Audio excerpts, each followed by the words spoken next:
Are the Meta Glasses worth the price tag? In this video, I'll tell you why I got them, go over the pros and cons of my first 2 months of use, and wrap it up with my personal verdict. So, unboxing. These are the RayBan Meta Wayfarer transition lenses that go from clear to graphite green. It comes with a case that is also how you charge it, and a microfiber cloth. The reason I got them was to capture behind the scenes content when I or my team members are filming content for my digital marketing business. This way I can create videos like these where it starts behind the camera and moves into the final deliverable. I run Facebook ads for my business, so being able to capture this content hands-free and using it to enhance our paid ads, it's personally what justified the price tag for me. Okay, so on to the pros. They stay charged for quite a while. I haven't had any issues with low battery yet. The transition lenses are perfect when I have both an indoor and outdoor shoot, so I can actually see what I'm doing. They sync all the footage directly to my phone through the Meta app, which is pretty cool. It shoots vertical video, which is ideal for social media. This was huge for me.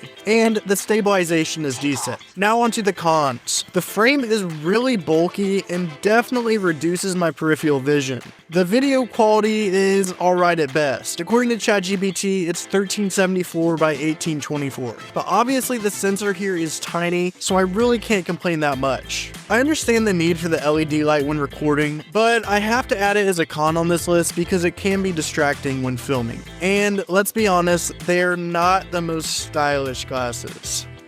Okay, so final thoughts. This purchase was worth it for me because I can get all the behind the scenes content. But if it wasn't for business use, I wouldn't feel the need for them personally. I would just pull out my phone if I want a photo or video and it would be so much better quality. So the bottom line for me is if you want to capture content when your hands are occupied, get this. If not, it's really not worth it.